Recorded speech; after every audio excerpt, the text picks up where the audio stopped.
నిజామాబాద్ జిల్లా కేంద్రంలో అయ్యప్ప స్కానింగ్ సెంటర్కు వైద్యం కోసం వెళ్లిన మహిళల ఫోటోలను, వీడియోలను అసభ్యకరంగా చిత్రీకరించి మహిళల ఆత్మ అభిమానాన్ని దెబ్బతీసిన అయ్యప్ప స్కానింగ్ సెంటర్పై చట్టపరమైన చర్యలు తీసుకుని కఠినంగా శిక్షించాలని CPI ML mass line ప్రజాపంత Bodhan division సహాయ కార్యదర్శి బి మల్లేష్ డిమాండ్ చేశారు. బోధన్ పట్టణ కేంద్రంలోని CPI ML mass line ప్రజాపంత party ఆధ్వర్యంలో ఏర్పాటు చేసిన సమావేశంలో బి మల్లేష్ మాట్లాడుతూ అయ్యప్ప స్కానింగ్ సెంటర్లో స్కానింగ్ కు వచ్చిన మహిళల ఫోటోలు, వీడియోలను అభ్యంతరకరంగా చిత్రీకరించడం, వారిని బ్లాక్మెయిల్ చేయడం మానవత్వాన్ని మంటగల్పే చర్య అని మండిపడ్డారు. అదేవిధంగా నిజామాబాద్ తో పాటు బోధన్, బాన్స్వాడ, ఆర్మూర్, కామారెడ్డి నగరాల్లో స్కానింగ్ సెంటర్స్ పేరిట ప్రజలను నిలువిదోపిడీ చేస్తున్నారని, ఇలాంటి వారిపై చట్టరీత్యా చర్యలు తీసుకోవాలని మల్లేష్ డిమాండ్ చేశారు. ఈ కార్యక్రమంలో శంకర్, పోషెట్టి, లక్ష్మణ్, మోహన్, గంగాధర్, నాగమణి, విపాష, లక్ష్మి, పోషబ, గంగమణి తదితరులు పాల్గొన్నారు.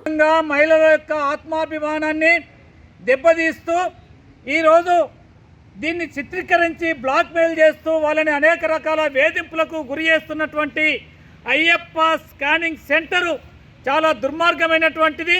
వాళ్ళని వెంటనే ఆ సెంటర్ని మూసివేసి చట్టపరంగా వాళ్ళపైన అన్ని రకాలుగా చర్యలు తీసుకోవాలని చెప్పి, అదేవిధంగా భవిష్యత్తులో స్కానింగ్ సెంటర్లలో మహిళలకు తీసేటప్పుడు పురుషులు కాకుండా మహిళల్ని నియమిస్తే బాగుంటుంది. ప్రభుత్వం అటువంటి చర్యలకు పూనుకోవాలని చెప్పి, ఎందుకంటే అక్కడ ఇటువంటి పునరావృతం జరగకుండా ఉండాలంటే మహిళలు ఉంటే బాగుంటుంది. ఇటువంటి సంఘటనలు జరగకుండా ఉండేటట్లు తగిన చర్యలు తీసుకోవాలని చెప్పి మేము ప్రభుత్వాన్ని డిమాండ్ చేస్తున్నాం. మరిన్ని అప్డేట్స్ కోసం మా ఛానల్ని సబ్స్క్రైబ్ చేయండి.